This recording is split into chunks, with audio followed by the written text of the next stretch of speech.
이번 한일 정상회담에서 후쿠시마 원전 오염수 방류에 관해 우리 정부가 명확한 입장을 밝히지 않은 것으로 알려지면서 경북 동해안 어민들은 실망감을 감추지 못하고 있습니다. 올여름 방류를 시작하면 수산업계에 큰 피해가 우려되지만 정부뿐만 아니라 지자체마저 대응에 소극적입니다. 장성호 기자입니다. 이번 한일 정상회담에서 정부는 후쿠시마 오염수 방류에 대한 입장을 공식적으로 명확하게 밝히지 않았습니다. 그동안 일본 측에 오염수 방류 계획 철회를 요구해온 어민들로서는 회담이 실망스럽다는 반응입니다. 강하게 대처를 못하고 입장을 전달 못하는 데에서는 아주 섭섭하게 생각하지요. 오염수 방류가 시작되면 후쿠시마 원전 사고 당시처럼 수산업계에 큰 피해가 우려되는데도 정부와 지자체는 대응이라고 할 수 없을 정도로 소극적입니다.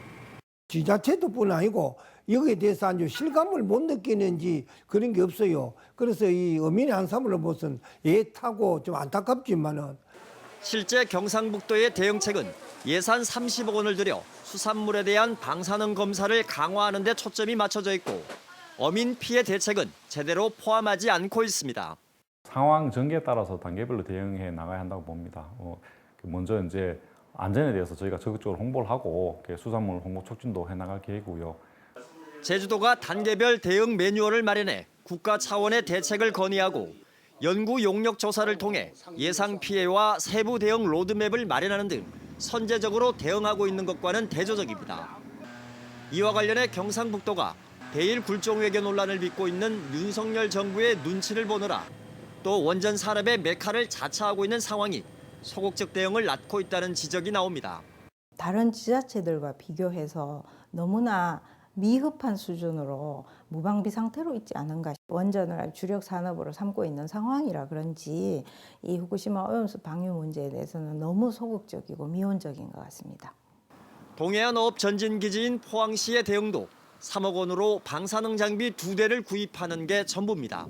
포항 경제에서 수산업이 중요한 비중을 차지하고 있고 그리고 의회 차원에서도 여러 차례 대책 마련을 촉구를 했는데도 불구하고 포항시의 대비책들은 거의 없다, 미비하다 이렇게 생각을 하고 있습니다.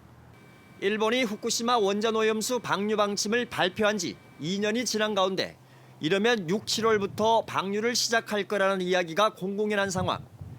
늦은 감이 없진 않지만 이제라도 국민 건강과 수산업 보호를 위한 정부와 지자체의 선제적인 대응이 시급합니다. MBC 뉴스 장성훈입니다.